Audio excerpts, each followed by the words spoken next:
नमस्कार दोस्तों, आज की मेरी कहानी है बेफिक्र। अगर आपको अच्छी लगे मेरी कहानी तो प्लीज़ मेरे चैनल को सब्सक्राइब करें और वीडियो को लाइक करें। मम्मी जी, मेरी माँ आ रही है। मैं आपका सामान गेस्ट रूम में शिफ्ट कर दूँ तो आपको बुरा तो नहीं लगेगा ना? यह घर तो आपका ही है। माँ तो बस कुछ रोज के लिए ही आ रही है। अगर उसे कोई दिक्कत होगी और मेरे भाई भाभी को पता चला तो मुझे 4 बातें सुनाएंगे। आप क्या कह रही हैं? स्वाति अपनी सास अर्चना जी से कहती है। अर्चना जी मुस्कुरा कर बोली, बहू, कोई भी माँ अपनी बेटी की बुराई अपने बेटे बहू से नहीं करती है। इस उम्र में मुझे सुख सुविधा की कोई लालसा नहीं है। यह घर मेरा है, यह तो मैं जानती हूँ। हाँ, तुम्हारी माँ इस घर के मेहमान हैं, उन्हें कोई दिक्कत नहीं होनी चाहिए। कोई बात नहीं, मेरा सामान गेस्ट रूम में रख दो। तभी स्वाति के पति आ गए और बोले, माँ का सामान गेस्ट रूम में क्यों शिफ्ट करोगी? माँ का सारा सामान वहाँ सेट करने से अच्छा है तुम गेस्ट रूम में मम्मी जी के लिए तैयार कर दो। तुम्हें मेहनत भी नहीं करनी पड़ेगी और तुम्हारी माँ इस कमरे में रहे या वहाँ रहे, एक ही बात है। स्वाति बोली, मम्मी जी को तो कोई दिक्कत नहीं है, पर आपको बहुत तकलीफ हो रही है। अजय बोले, मेरी माँ का स्वभाव है, मैं जानता हूँ। अपनी खुशियों को मारकर हर बार समझौता करना, यही तो इन्होंने आज तक किया है। पर मेरे रहते अब यह नहीं होगा। अर्चना जी बोली, बेटा, यह कैसी बात कर रहे हैं? यह मेरा ही घर है। वह सही कह रही है। समधन जी तो वो यहाँ तकलीफ नहीं होनी चाहिए। आखिर वह हमारी मेहमान है। बहू, इसकी बातें मत सुनो। कुछ रोज के लिए मेरी ज़रूरत की सभी चीज़ उस रूम में रख दो, मुझे कोई दिक्कत नहीं है। अजय मुंह बनाकर दफ्तर चला गया। इधर स्वाति बड़े ही उत्साह से अपनी माँ के लिए उस कमरे को तैयार कर रही थी और गेस्ट रूम को साफ करने की जिम्मेदारी उसने नौकरों को दे दी। अगले दिन स्वाति ने अपनी माँ की पसंद की सभी चीज़ें बनवाई। दोपहर में माँ स्वाति की आ गई। स्वाति की खुशी का ठिकाना नहीं रहा। हर लड़की अपनी माँ से मिलकर इतनी ही खुश होती है। सबसे मिलने के बाद बीना जी स्वाति के साथ कमरे में बैठी थी। स्वाति ने उनका और अपना खाना कमरे में लगवा लिया। बीना जी बोली, स्वाति, तुम्हारी सास ने खाना खा लिया? स्वाति बोली, वह यह सब नहीं खाती, उनके लिए खाना उनके कमरे में भिजवा दी हूँ। चलिए खाना खाते हैं। कितने दिनों बाद हम दोनों एक साथ खाना खा रहे हैं। शाम में अजय दफ्तर से आए। आते ही गेस्ट रूम में माँ से मिलने के लिए गए और बोले, माँ, दोपहर की दवाई ली थी? अर्चना जी बोली, अच्छा हुआ बेटा, तुमने याद दिला दिया, मेरे तो ध्यान से ही उतर गया था। दवाइयों का डब्बा न जाने श्यामू ने कहाँ रख दिया, जरा देखो। अजय ने दवाई का डब्बा ढूंढ के माँ को दवाई पकड़वाई और बगल के टेबल पर खाना ढका हुआ था। उसे देखकर बोला, माँ, आपने दोपहर में पूरा खाना नहीं खाया? क्यों? अर्चना जी बोली, बेटा, मैं सादा खाना खाती हूँ। आज खाने में मिर्च मसाला था और उससे ज़्यादा खाया नहीं गया। तुम मेरी छोड़ो, अभी दफ्तर से आए हो, जाओ हाथ मुंह धो लो, फिर रात में हम इकट्ठे बैठकर खाना खाएंगे। रात के खाने पर जब सब इकट्ठा हुए, बीना जी बोली, दामाद जी, आप तो दफ्तर से बहुत लेट आते हैं, इसका मतलब घर की सारी जिम्मेदारी स्वाति ने संभाल ली है। अजय मुस्कुरा कर बोले, मम्मी जी, क्या करूं? 2 पैसे कमाने के लिए आज के समय में बहुत मेहनत करनी पड़ती है। बस घर से अगर चैन और सुकून मिलता रहे तो बाहर की परेशानियों को मैं उठा लूँगा। जहाँ तक घर की है तो मैंने आपकी बेटी पर ज़्यादा जिम्मेदार नहीं डाली। हर काम के लिए सेवक रखा हूँ। बस उम्मीद करता हूँ कि वह मेरी माँ को अपना थोड़ा सा कीमती वक्त दे, उनकी दवाइयों और खाने का ध्यान रखे। अजय की बातें सुनकर स्वाति समझ गई। उसने तुरंत अपनी सास को एक रोटी बढ़ाते हुए कहा, मम्मी जी, आप खाना ठीक से नहीं खा रही हैं, लीजिए ना। अजय रसोइये से बोला, श्यामू, तुम्हें पता है माँ मसाले नहीं खाती, फिर तुमने दोपहर में माँ के लिए सादा खाना क्यों नहीं बनाया? रसोइया स्वाति की तरफ देखने लगा। स्वाति मुस्कुरा कर बोली, श्यामू, तुम जाओ और मम्मी के लिए गर्म दूध लेकर आओ।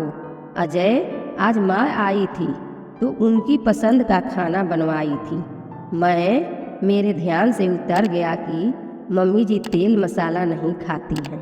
बीना जी धीरे से बेटी को बोली, स्वाति, यह तो गलत बात है।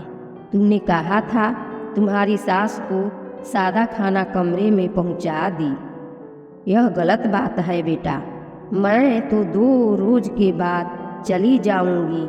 आखिर तुम्हें इनके साथ ही रहना है, इनका ख्याल रखना है, तुम्हारी जिम्मेदारी है। ध्यान रखना ऐसी गलती कभी ना हो। खाना खाने के बाद जब सब अपने कमरे में चले गए तब बीना जी अर्चना जी के कमरे में गईं और बोली, समधन जी, दिन भर बेटी से बातें करती रह गई, आपसे तो 2 बातें भी नहीं हो पाई। और बताइए कैसी हैं आप? अर्चना जी मुस्कुरा कर बोली, बहुत अच्छी हूँ।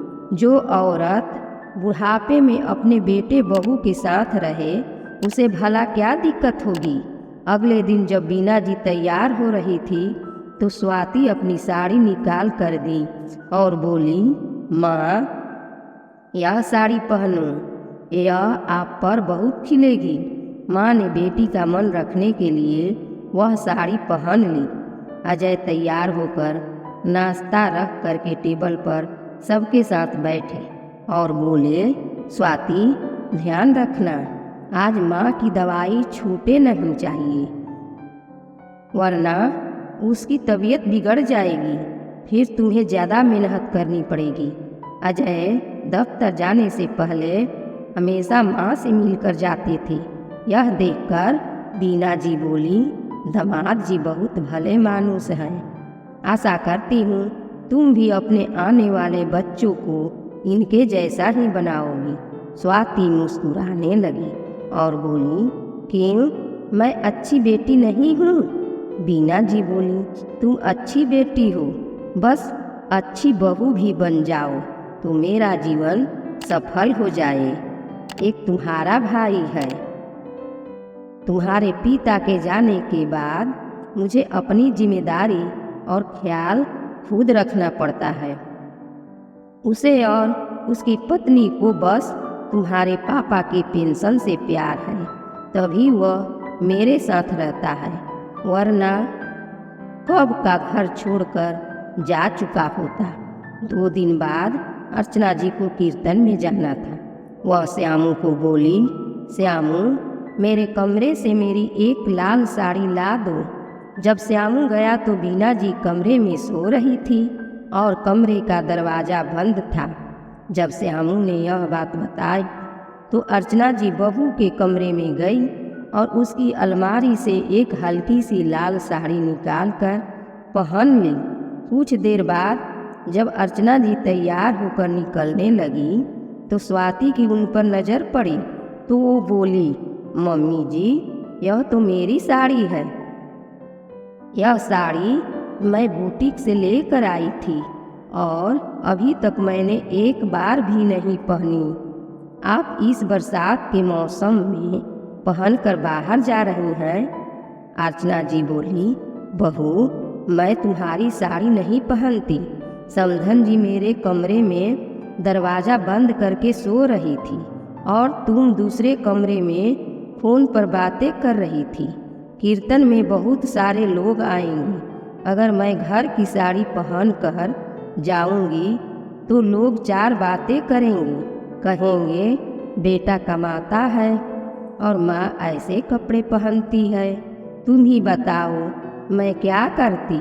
स्वाति बोली, आप मुझसे कह देती, मैं अपनी कोई पुरानी साड़ी आपको निकाल कर दे देती। अब मुझे इसे ड्राई क्लीन करने के लिए देना होगा। स्वाति की तेज आवाज़ सुनकर बीना जी की नींद खुली और जब उन्होंने यह बातें सुनी तो बोली, अरे अर्चना जी, इस साड़ी में तो आप बहुत अच्छी लग रही हैं।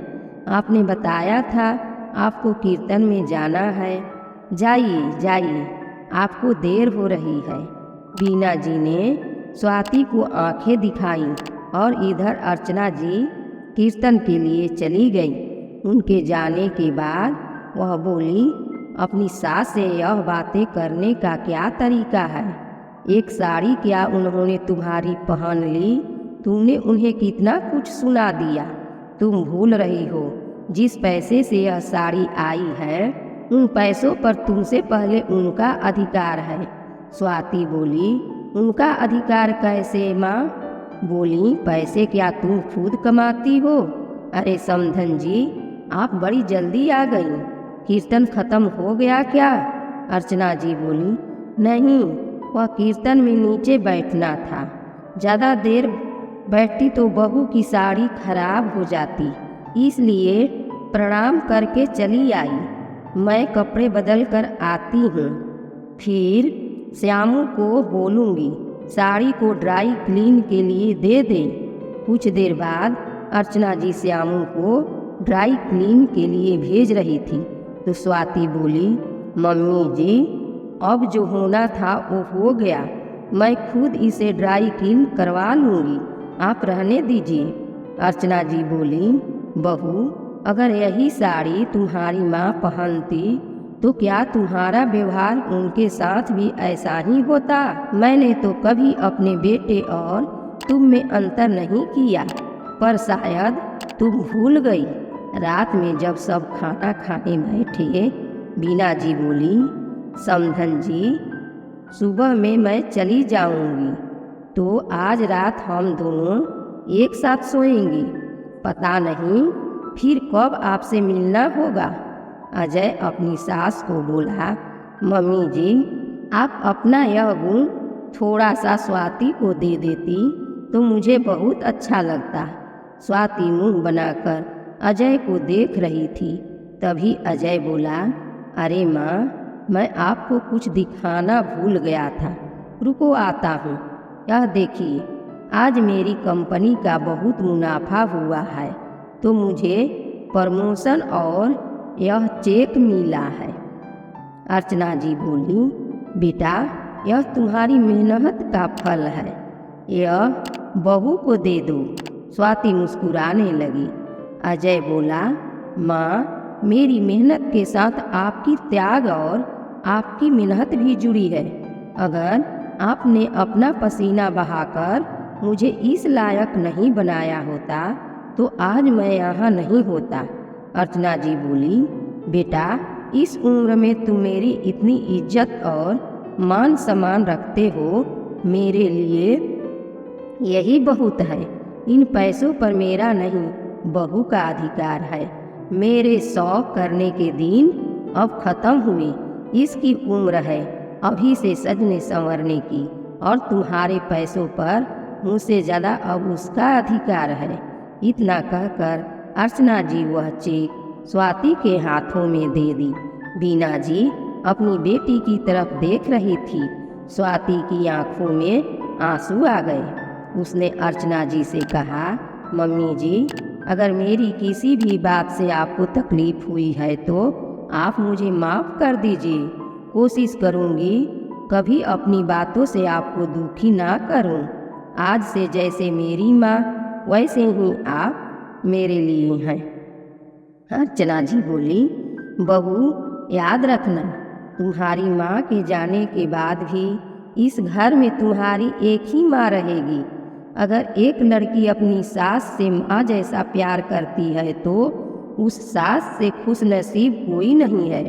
फिर भी सास अगर बहू के साथ बुरा व्यवहार करे तो उसके जैसे बदनसीब भी कोई नहीं है। अगले दिन बीना जी पूरे परिवार से विदा ले रही थी। हाथ जोड़कर बोली, आशा करती हूँ आप स्वाति को अपनी बेटी की तरह समझेंगी, उसकी गलतियों पर उसे टोकस का मौका देंगी, क्योंकि लड़की अगर कुछ गलत करती है तो कहीं ना कहीं उसका दोष उसकी माँ पर ही लगता है।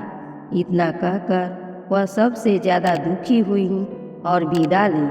स्वाति को भी अपनी गलती का एहसास हो चुका था। आगे चलकर उसने कभी भी अपनी गलतियों को दोहराया नहीं, जिसे देखकर अजय भी अपनी अब बेफिक्र होकर अपनी जिम्मेदारियों को निभा रहा था, क्योंकि घर की जिम्मेदारियों को स्वाति ने भली भांति संभाल रखा था।